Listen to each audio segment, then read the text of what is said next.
Soya beans വെച്ച് നമുക്ക് നല്ല അടിപൊളി ഒരു കറി ഉണ്ടാക്കാം. അപ്പോൾ ആദ്യം നമ്മൾ ചൂട് വെള്ളത്തിൻ്റെ അകത്ത് വെള്ളം തിളച്ച് അതിൻ്റെ അകത്ത് സോയാ ബീൻസ് ഇട്ടിട്ടുണ്ട്. പിന്നെ ശകലം ഉപ്പും കൂടെ ഇട്ട് കൊടുക്കാം. എന്നിട്ട് ഇതൊന്ന് നല്ല കണക്ക വെന്ത് വന്നിട്ടുണ്ട്. പിന്നെ നമുക്ക് വേറൊരു പാത്രത്തിലോട്ട് മാറ്റാം.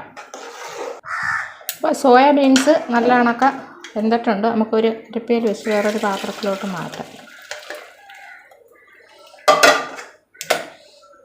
നമുക്ക് വേറൊരു പാത്രത്തിനകത്തോട്ട് ഇട്ടിട്ട് കുറച്ച് പച്ചവെള്ളം കൂടെ ഒഴിച്ച് നല്ല കണക്ക് കഴുകിയെടുക്കാം.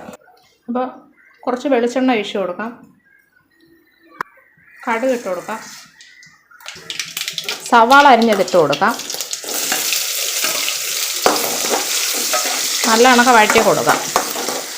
അപ്പം സോയാ ബീൻസ് ആദ്യമൊന്നും ഞങ്ങൾക്ക് വലിയ താല്പര്യമൊന്നും ഇല്ലായിരുന്നു. പിന്നെ ഒരു പ്രാവശ്യം കറി വെച്ച് നോക്കിയപ്പോൾ നല്ല ടേസ്റ്റ് ഉണ്ടായിരുന്നു.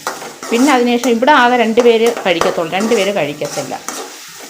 അപ്പനും മോനും ഒന്നും സോയാബീൻസ് ഒന്നും കഴിക്കത്തില്ല. പിന്നെ മോക്കും ഇഷ്ടമാണ്. അങ്ങനെ മോളും ഞാനുമാണ് കഴിക്കുന്നത്.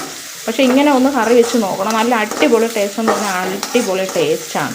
നിങ്ങളൊന്ന് ഫ്രൈ ചെയ്ത് നോക്കണം ഇതേ കണക്ക് ഒന്ന് വെച്ച്. ഇനി നമുക്ക് ഇഞ്ചിയും വെളുത്തുള്ളിയും ചതച്ചത് അതും കൂടെ ഇട്ട് കൊടുക്കാം. കറിക്ക് മീനൊന്നും കിട്ടിയില്ല. അപ്പോൾ ഞാനിത് സോയാബീൻസ് ഒന്ന് കറിയാക്കി എടുക്കാറുണ്ട്. അപ്പോൾ എനിക്കിത് വെറുതെ കഴിക്കുന്നതാണ് ഇഷ്ടം. ചോറിൻ്റെ കൂടെ കഴിക്കുന്നതൊന്നും എനിക്ക് വലിയ താല്പര്യമില്ല. വെറുതെ ഞാനിതിങ്ങനെ കറിയാക്കിയിട്ട് വെറുതെ കഴിക്കും. അപ്പോൾ നല്ല ടേസ്റ്റാണ്. അപ്പോൾ നമ്മുടെ സവാളയും ഇഞ്ചിയും വെളുത്തുള്ളിയും എല്ലാം മൂത്ത് വന്നിട്ടുണ്ട്. പിന്നെ നമുക്ക് മുളക് പൊടി ഇട്ട് കൊടുക്കാം. 1 ടേബിൾ സ്പൂൺ മുളക് പൊടി, 1.5 ടേബിൾ സ്പൂൺ മല്ലിപ്പൊടി, മഞ്ഞൾപ്പൊടി, 1/2 ടേബിൾ സ്പൂൺ പെരുംജീരകപ്പൊടി. നല്ല കണക്ക് ഇളക്കി കൊടുക്കാം. അപ്പോൾ ശകല വെള്ളം കൂടെ ഒഴിച്ചു കൊടുക്കാം. എന്നിട്ട് എണ്ണ തെളിയുന്ന വരെ നമുക്കിതൊന്ന് തിളപ്പിച്ചെടുക്കാം. 1/2 ടേബിൾ സ്പൂണ് ടൊമാറ്റോ സോസും കൂടെ നമുക്ക് ചേർത്ത് കൊടുക്കാം. എന്നിട്ട് നല്ല കണക്ക് ഇളക്കി കൊടുക്കാം. നല്ല ഇങ്ങനെ എണ്ണ തെളിഞ്ഞതായി ഇങ്ങനെ വരണം. എന്താ ഇങ്ങനെ തെളിഞ്ഞ് വരണം. എന്നിട്ട് നമ്മുടെ സോയാബീൻസ് വേവിച്ചതും കൂടെ ഇതിൻ്റെ അകത്ത് ഇട്ട് കൊടുക്കാം.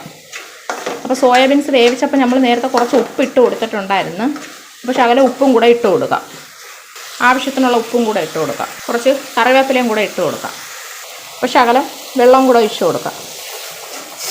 ഇത് ഇങ്ങനെ ഇച്ചിരി കറിയാട്ടാണ് വേണമെങ്കിൽ നമുക്ക് കറിയാക്കി എടുക്കാം. അല്ല ഇച്ചിരി വറ്റിച്ച് നല്ല കണക്ക് പുരട്ടി എടുക്കുകയാണെങ്കിൽ അങ്ങനെ എടുക്കാം. അപ്പോൾ ഓരോരുത്തരുടെ ഇഷ്ടം കണക്ക് നമുക്ക് ചെയ്യാം. അപ്പോൾ നമ്മുടെ സോയാബീൻസ് കറി ഇവിടെ തയ്യാറായിട്ടുണ്ട്.